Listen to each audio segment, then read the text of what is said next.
Auwe. Kei ngā maunga whakahei, kei ngā awa whakairo whenua, kei ngā mātā wake i wanganui a tātou, kei te mihi. O tira kia koutou te haukainga Ngāti Whakauē, te arawa waka, tēnā koutou.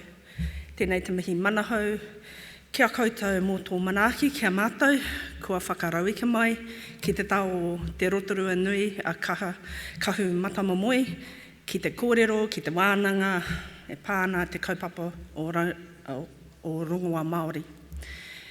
Ki ngā kaimahi, ngā ringa raupa, ngā pūkinga, ngā mātanga, kia koutou katoa o ngā whānau e mahi ana, e hapai ana, e tiaki ana i tā tātou taonga rongoā, tēnā koutou. Nō reira, tēnā koutou katoa. I ihu mai au ki whia. Ai, i te tau tōku whaia, mai i ngā kuria whārei ki ngā papaka o rangataua, he riponga waihoi au no te moana o tauranga, te unga o ngā waka, te waikoiora o Aku Tupuna. Ko maua o te maunga, ko Ngāti Ranginui, Ngaiterangi, Ngāti Pukenga, ngā iwi, ko Wairoa, ko Pirirākau, ngā hapū, ko Wairoa, ko Pautūterangi, o Kumarae, ko Bidwa, ko āpapa ngā whānau o te rātaha.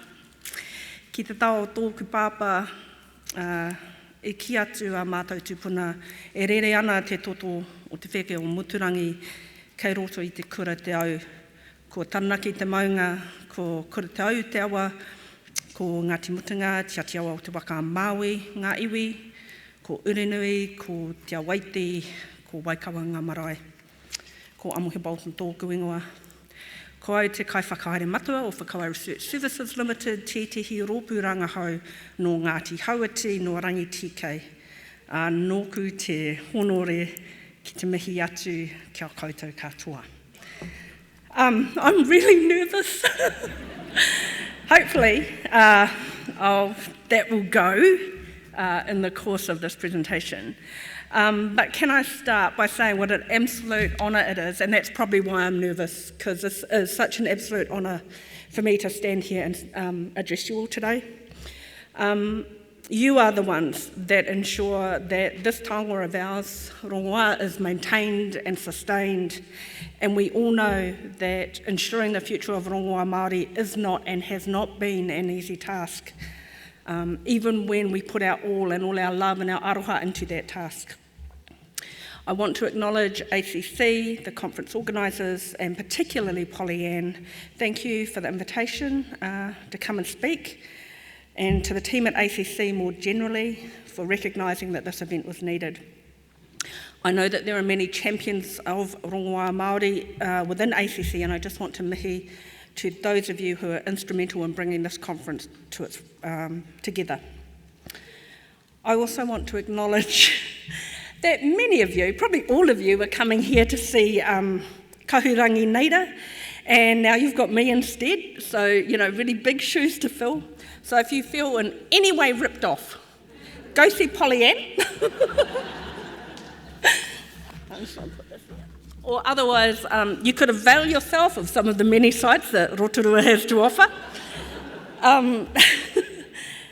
If you do decide to leave, kei te pai, I just want you to know that there is a slight teaser of what you'll be missing. So yesterday, Ngāhihi made reference to Professor Sir Mason Drury and the many pearls of wisdom that he would share with his students.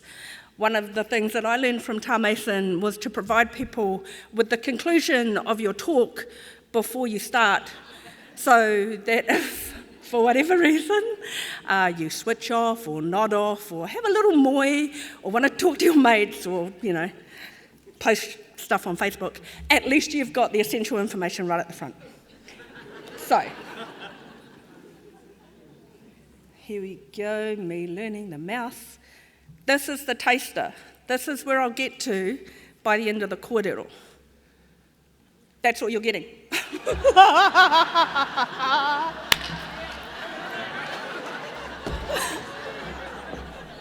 And to make it worse, we also have these, but you're not getting those till the end either. because I heard some of you are trying to sneak them at morning tea. All right, so hopefully that's whetted your appetite and it will keep you somewhat occupied for the next hour while I go on in my research way. So I'm a descendant of two maunga, Mauao to the north and Taranaki to the south. And given the kaupapa of this hui, I thought it would be really important to start with images of my whenua, of my waters, and of the places that are important to me and how I came to be here. And let's face it, what Māori doesn't want to have gratuitous photos of home up on the big screen? So, for those of you that don't know, we have Mauao and one of my Ngāti Rangi Marae Wairoa, and we have Taranaki and one of my Tiatiawa Awaka Maui marae, which is Waikawa down in Picton. And in the middle, we have Tory Channel, Kura Te Au, the waterway that lies between the two islands, our two islands, where some of my people made the harrowing journey out of Taranaki to settle around the Marlborough Sounds. And if you think about it, we are all the product of the harrowing journeys of our ancestors, of what they endured and what they overcame so that we can be here today.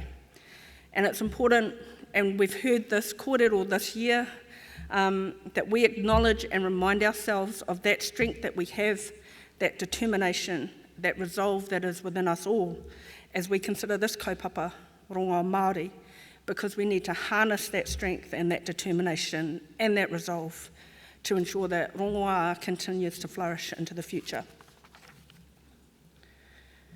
So who are we? Who am I representing as I stand here today? In my day job, I lead a phenomenal group of researchers as the Director of Whakauai Research Services Limited. So, as was said, Whakauai is the only tribally owned and mandated health research centre in Aotearoa, unless any of you tell me otherwise. I keep saying this and I keep waiting for someone to go, no, we've got one. But anyway, he wero.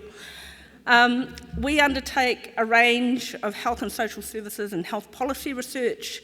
We do some public health work, we do evaluation work, and we do commissioned research on behalf of the communities with whom we work. In the 20 years since our service has been going, we've covered research topics as diverse as tobacco control, primary health care, the use of health data, whānau ora and wellbeing services, care and protection services, and more recently, rongoa Māori. My introduction to rongoa was as a result of, to the research component, if you will, was the result of working with really committed researchers and healers who sought to harness the skills that we have as researchers to further the needs of the rongoa sector. So my huge mihi to people such as Annabelle, who you would have seen yesterday, to Glenys Mark, who's been mentioned, to Donna Kerridge, who is here, to Percy Tipene, to Whaia Marilyn Rader, to Christine Bullock, to Albie Stewart, to the many people for what you have done to support us to navigate the rongoa world and to do research that is meaningful.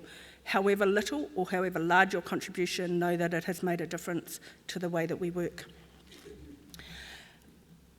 It's our most recent project that I'm going to speak about at this conference, mostly because that's what I was going to speak about, and then I got to be the keynote. So sorry about it. This is not your typical keynote. I'm only really going to focus on one project. However, hopefully woven within that are the themes that we've already heard loud and clear in this 2 days. And those themes are the importance of whenua and our connection to it, the importance of people and our mana-enhancing relationships with each other, and the absolute critical belief that rongoa Māori is more than just simply a traditional medicine, but a way of living in balance with our world, with those things that are known and unknown that compromise all of our world, all of Te Ao Māori. So, what I'll cover in the course of the next wee while, I'll provide a wee bit of background to the Te Ao Rauropi study. I'll talk about some of the findings from that work, a really small part of the findings from that work, and highlight what our participants told us. I'll return to that diagram that you saw and go through it in a bit more detail, and then at the end, challenge you to think about, much as Awhitia did, what it all means for you in the sector, because I know what it means for us, but what does it mean for you? And how do we use what we can do as researchers to make a difference? Over the years that we've been involved in rongoā research, and as Annabelle alluded to yesterday, we've seen that it's been able to influence policy, it's been able to influence practice. We've seen a greater normalisation, if you will, of rongoā, but still more needs to be done. So how can we take this work, how can you all take this work and use it to transform Māori lives, to find the positive change for our people, and as Pa eloquently noted yesterday, for the whenua as well.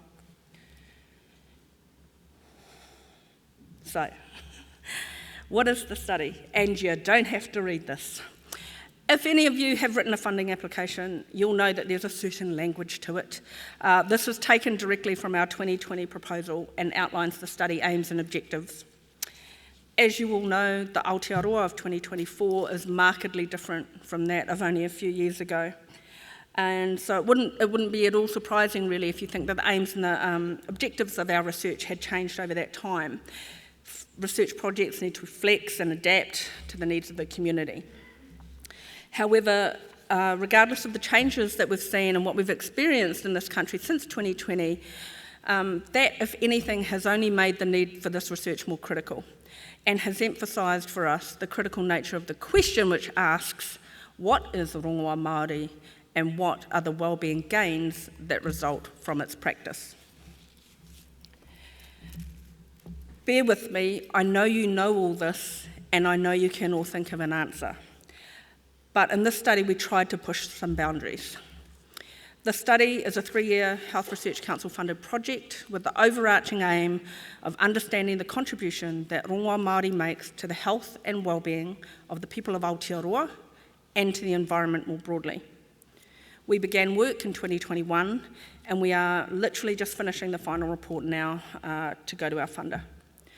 The study took slightly longer than the 3 years we were funded for because, we had COVID right in the middle of it all, which impacted how we were undertaking our data collection. But we are really, really grateful to be able to present this work to you here today. The work was premised on the knowledge that a significant gap exists between our understanding of rongoā Māori and its potential to rebalance spirit, land and people. From an academic research point of view, there had not been a single study to that point that had attempted to understand the extent to which rongoā benefits and contributes to the well-being of people and the environments in which we inhabit. And nor, when we began, had there been a study that sought to understand the diverse ways in which rongoā supports and maintains well-being. There have been lots of studies that are focused on specific aspects of rongoā, on understanding what it is within plants that is the active compound. But in this work, we were trying to understand the depth and the breadth of rongoā practice and identify how and in what manner rongoā delivers benefit within our communities.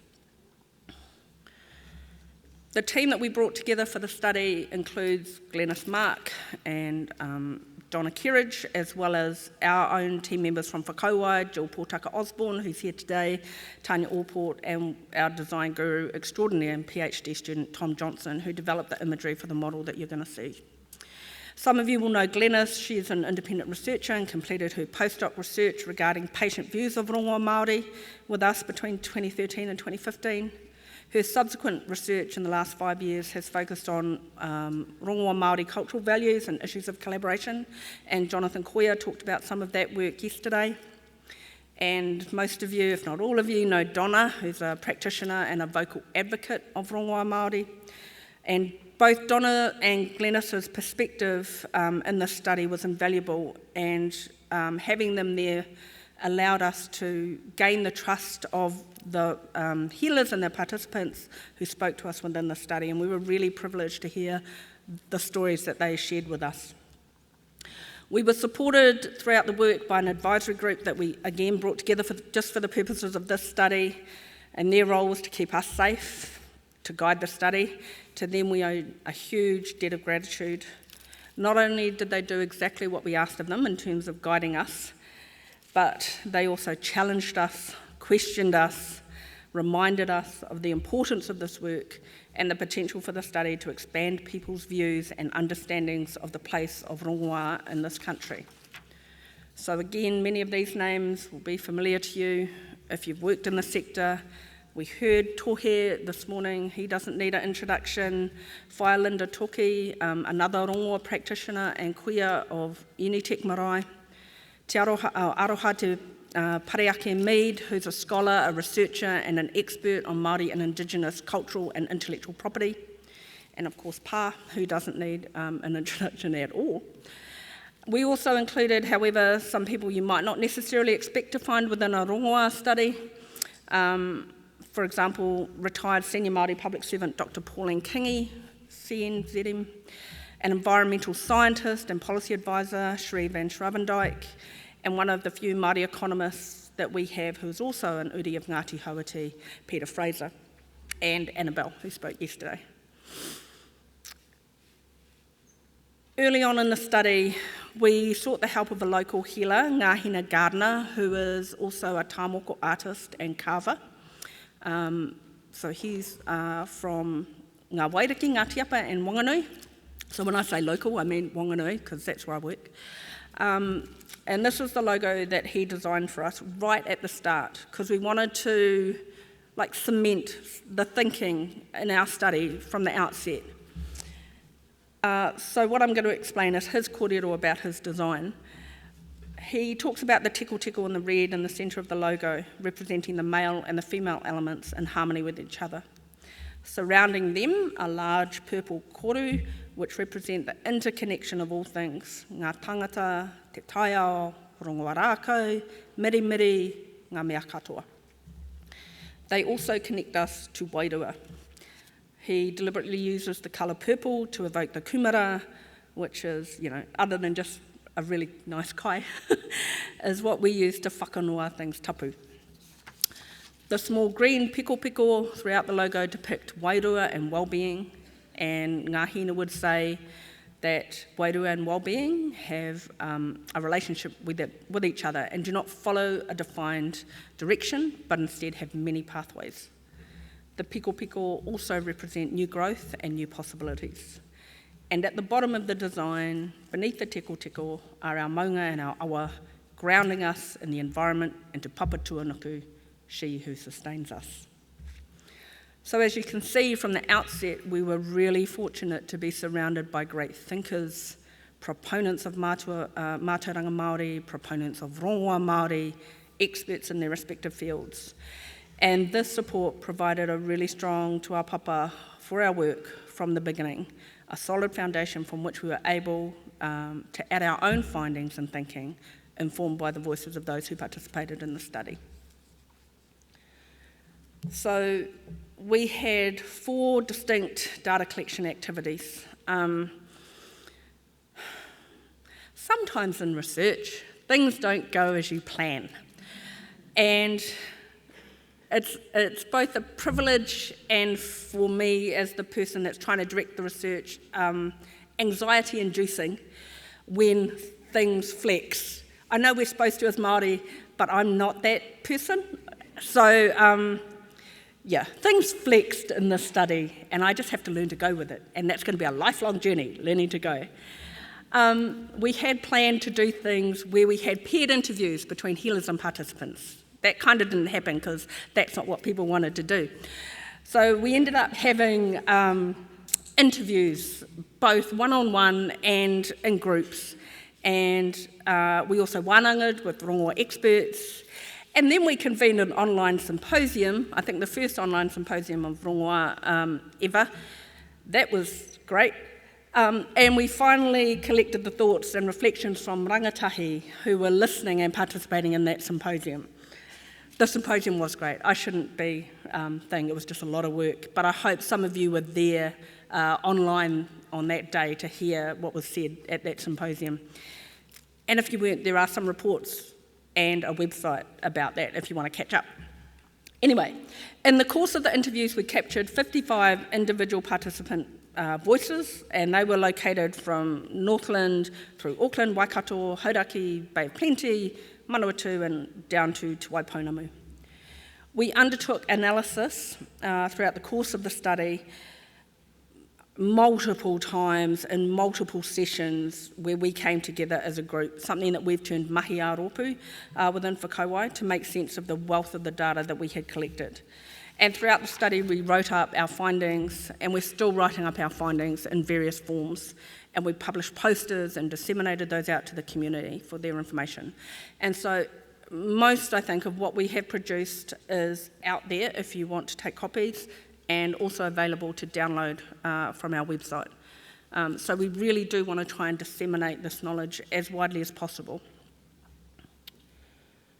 So what we asked, these are just some of the questions. We had really long interview schedules, as researchers want to do, unfortunately, and as participants said, that's not going to work for us. But in the interview phase, we asked a lot of open-ended questions about rongoā Māori and people's personal perspectives regarding its use and its visibility. For example, we asked people what they understood it to be, how they used it themselves, how they used it in their family, did their family use it, whether they had grown up with rongoā, whether they were trying to relearn what they knew had been a family tradition and had been lost. We asked about how readily available rongoā rākau was to them, and who offers rongoā in their community and did they know about it, and whether there were any barriers to this. So a lot of questions, and we canvassed a lot of these in our group, in our wānanga as well. And we also asked people to think about the role of the Crown and funders in supporting rongoā Māori. At the symposium, we had further issues regarding rongoā were canvassed, particularly regarding what rongoā is and what it is not. And the rangatahi voices at that symposium were really amazing. Like, we've got some amazing young people who are really clued on, much more clued on than I was at 20 or younger. So they were asking about the structural and the systemic issues and the barriers and the role of tino rangatiratanga in ensuring that rongoā Māori flourishes into the future. And we were able to wānanga with participants, with practitioners and experts about their views and the breadth and the depth of rongoā, and we were starting to get a sense of that. So what did we find out? And this is just like such. So the report that we're writing, which you are more than welcome to have when we have finished it, is 152 pages long. This is the table that summarises some of that. And I'm going to just talk a little bit about it. Like, seriously, the generosity of the people to talk to us was amazing. So we came up with one overall finding regarding the meaning of rongoā, and then a further 10, I think, themes regarding aspects of rongoā that participants had felt were of significance and needed to tell us. So some of these are as diverse as the benefits of rongoā, which we wanted to know, the importance of mātauranga Māori and reconnection and reclamation, through to how rongoā has been used as a response to COVID-19, unsurprisingly. The presence of the virus when we were undertaking the interviews was, I can't even explain how it was to go and talk to people who were, feeling the effects of having self-isolated, having isolated, who weren't able to access their whenua, who weren't able to harvest, let alone people who had to go through tangi and weren't able to complete that in a way that we normally would. So he mihi atu ki a koutou katoa.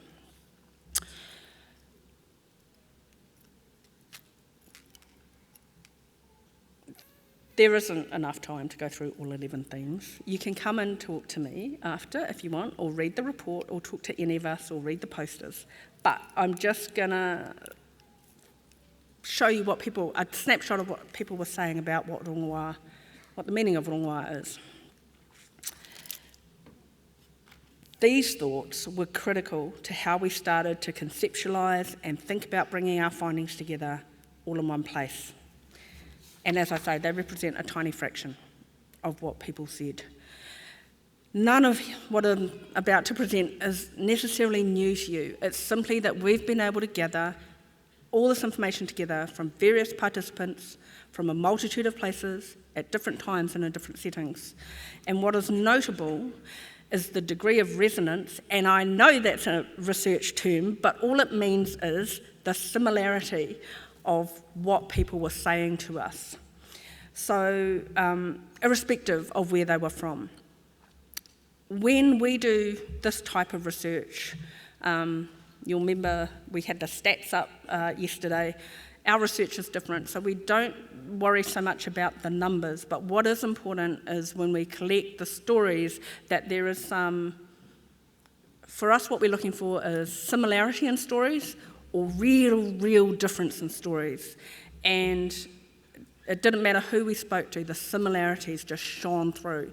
So that was amazing and really important. The participants in our study describe rongoa as a multifaceted form of healing, as a Māori cultural practice and worldview, as a way to conserve and preserve the environment, as a way of life, and a site of decolonisation. Most of the participants agreed that continued support for and protection of rongoa Māori was needed. Most said that. And most participants also agreed that rongoa can and should be used alongside other forms of health treatment in this country. Again, alluding back to Jonathan's kōrero yesterday. So what we concluded from all of the data, not just this, but all of it, is that, surprise, rongoa is an integrated, holistic and dynamic system of healing relationships between a healer and people, the spiritual dimension and the natural world. So, having gathered all the data, gone through the cycles of analysis and discussion and reanalysis and more discussion, we came to this point where we finally settled on a definition, if you will, of rongoa. And again, this conclusion is not rocket science. You all will know and understand this. But how then can we represent it to those who don't understand this and who might seek to cause rongoa harm, inadvertently or deliberately? How can we get them to understand its complexity and yet at the same time its simplicity? And better yet, how can we turn these findings into something that we can then use to argue for the continued survival and flourishing and thriving of rongoa Māori? Which leads us to this thing that we called a map. When that really dense slide with the aim came up, one of the objectives that was listed on that slide was to try and develop this map, some sort of visual representation of rongoa in its entirety. We knew right from the outset that we needed to do that, to develop a tool for those who are unfamiliar with rongoa Māori to understand how it is more than just, the pani and the lotions and the midi, but an actual philosophical approach to well-being. And this study confirms that, right? So,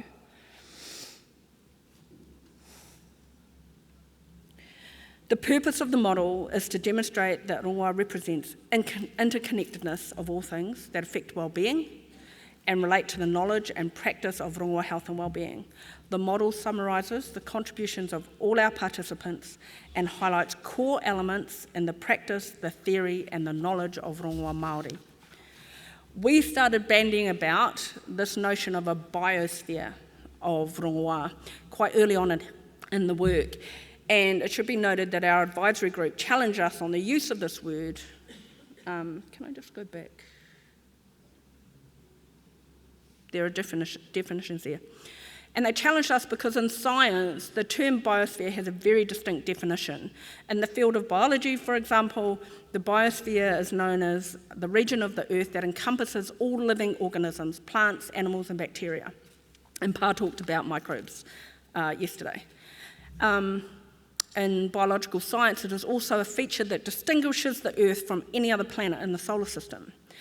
This was one of the few times that we pushed back on our advisory and stuck to our guns and kept the term, because for us as the researchers, it speaks exactly to the interconnected nature of rongoā, the animate and the inanimate, and the forces that influence them. We needed a word that evoked the complex and comprehensive multiplicities inherent in the nature of rongoā, and that emphasised that rongoā is more than simply physical therapies or herbal remedies. So rongoā philosophy and healing practices are intertwined with, inextricably intertwined with, and draw upon intimate knowledge and understanding of all aspects of our physical environment, the air, the water, the deep connection with the power of nature above and in the ground. And actually, kind of tired of science nicking our words anyway, so we've just nicked one of science's words and repurposed it for our purposes. Our model of rongoā, if I go back to that, therefore includes a number of components representing the interconnectedness of all things that affect us from a Māori worldview. Each of these things is as important as the other. No one thing is more important than another. Each makes an equal contribution to rongoā Māori. And so, if I can do this right, I'll take you through it.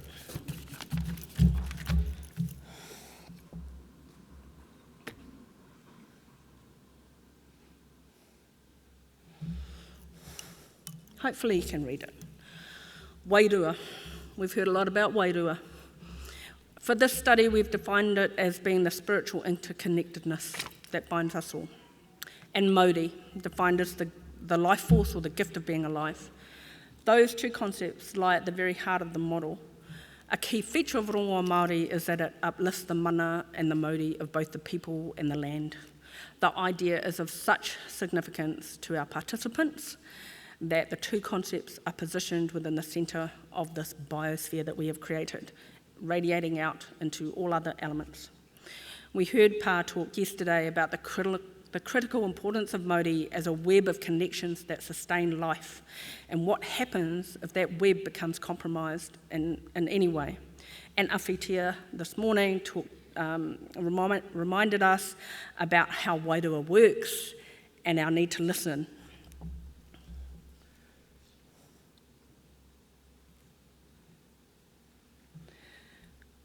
Rongoā, I said none of these are more important than the other. I just got to start somewhere. So this is not one, I could have started anywhere. But anyway, I'm starting with rongoā. This element includes rongoā rākau, mirimiri, bodywork, wairua work. The form of rongoā healing mentioned most by our participants in this study was rongoā rākau, followed by mirimiri and wairua practices. Annabelle talked yesterday about a survey that we did back in 2012, 2013, and we were talking earlier about how, well, from a researcher point of view, right, I think it would be really interesting 10 years on to redo that survey and see, you know, we've had some of the questions about what has happened in the intervening years with rongoā. It would be really good, again, for the sector to get a snapshot of how things have progressed. Rongoā healing is a deliberately broad term because healing can be as simple as listening to someone or sharing a meal through to a more complex set of healing sessions over time. There's no one definition of what rongoā healing must contain, except that the healing helps improve the condition of the patient, and the patient could be a person, a collective, the land, or other things.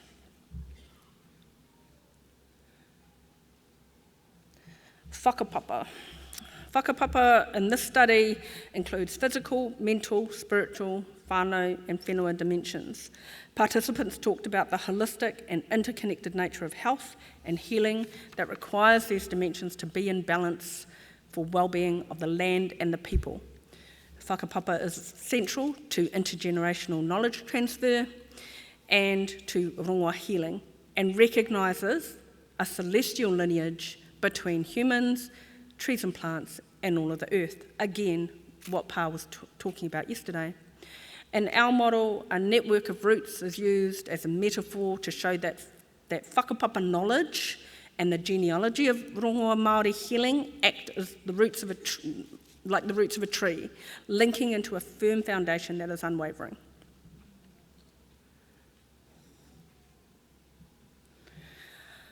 Mātauranga Māori, this element includes not just contemporary knowledge, which we're creating today, but the reclamation of traditional or old knowledge, the evolution of knowledge, and the link between Mātauranga Māori and identity.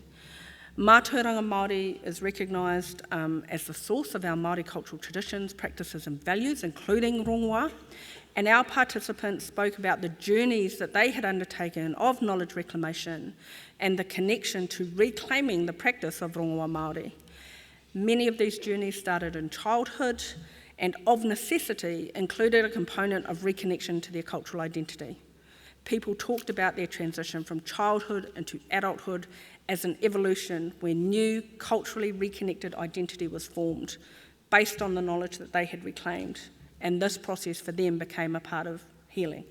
And Robbie talked about that in our panel just before. Oops. Ngā tangata, the people. This element describes the way that patients and healers are on a constant continuum of being patients and then healers and then sometimes returning to patients and back to healers. And all participants in the study started as patients of rongoa, often as children, and some became healers and some did not. Some healers have shared that they may also need healing to maintain their own level of well-being, and again, surprise, the panel talked about that to continue the work that they do. So this element demonstrates an integral role of people in healing, no matter where they are on the healing continuum, whether they are a healer or a patient. And we use that term continuum because that allows us to include healing of the land, healing of animals, healing of spaces, whare, for example, and healing of those who have passed on as well.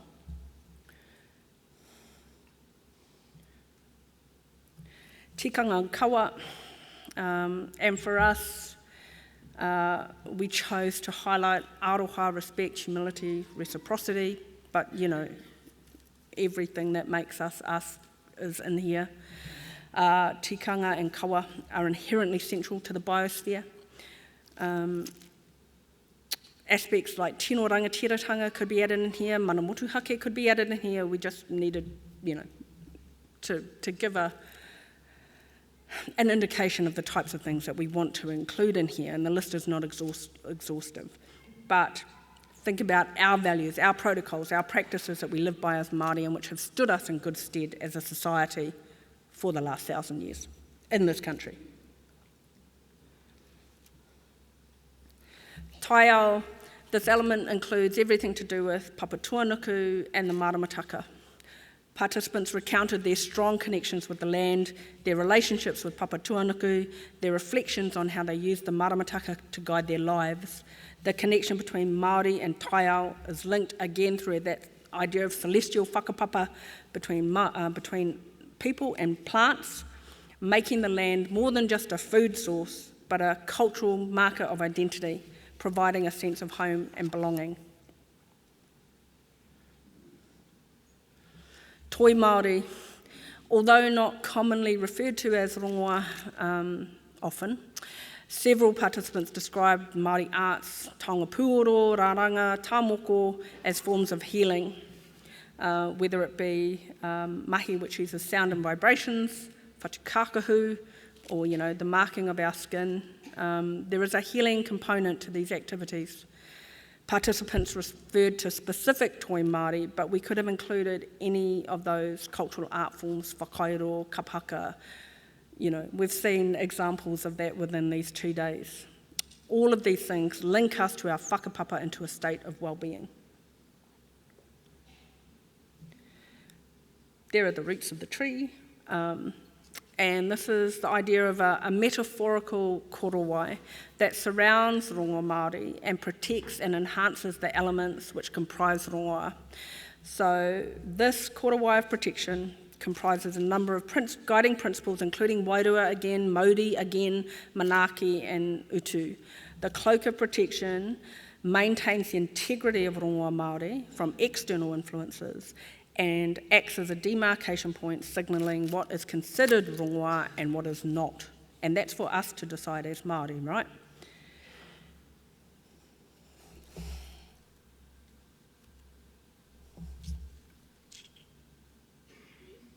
Yes. Ka pai. So what? So what, researcher? And now what? Hui, you've produced this thing. Good on you. What does it all mean and who should care? And I thought about this and I thought I could tell you why you should care. And then I thought, nah, that's for yous to decide why you should care. I've got a couple of views which I'll share, but I don't want to tell you what you should care about.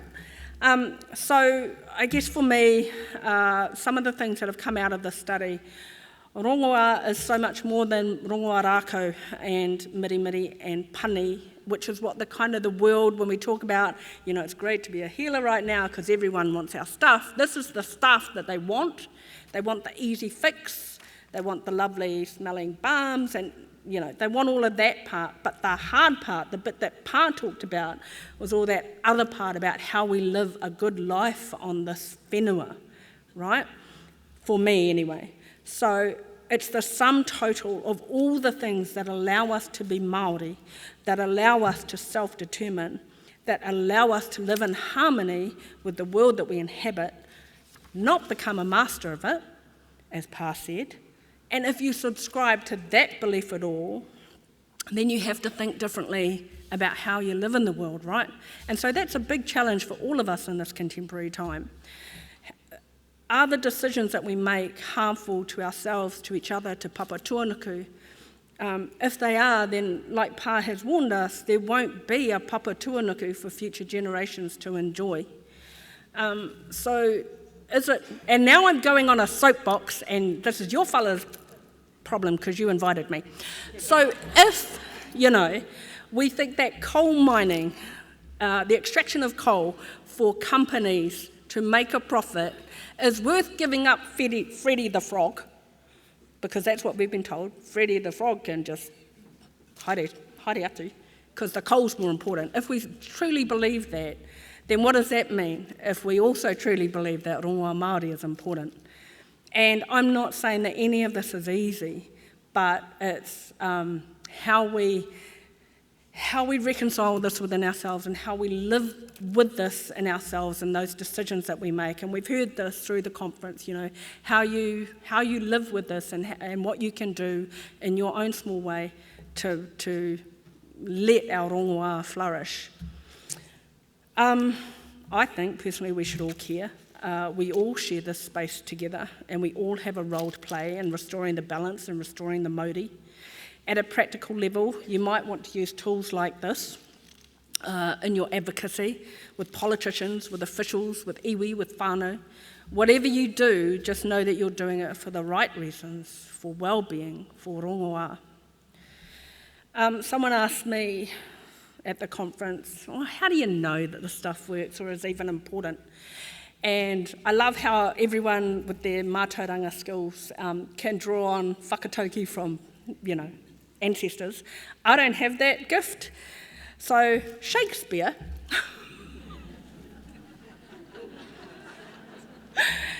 wrote in one of his famous plays, he had Hamlet say, "There are more things on heaven and earth, Horatio, than are dreamt of in your philosophy."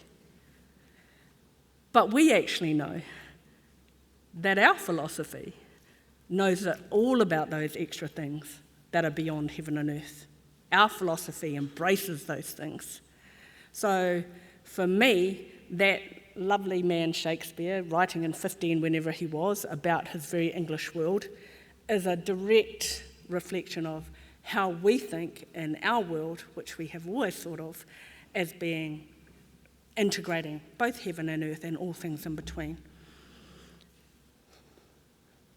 Oh, and this fella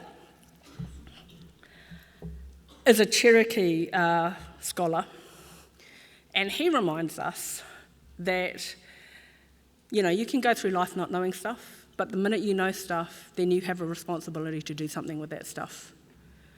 And So that's a really eloquent way of saying, I'm giving you the stuff now, and it's up to you what you want to do with it. Again, not a thing that you won't know, but this is our conclusion, that rongoa Māori represents the interconnectedness of all things that affect well-being, which relate to knowledge and practice of rongoa health and healing. It's integrated, it's holistic, it's dynamic, and it's a relationship between healer and people, healer and spirit, healer and natural world.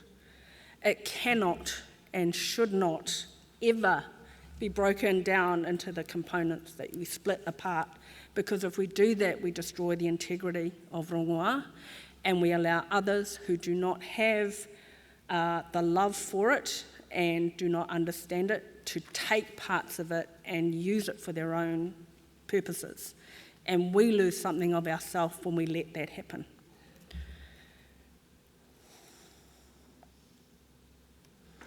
So I'm always really bad at this, which is why I put it here. Just to everyone who has participated.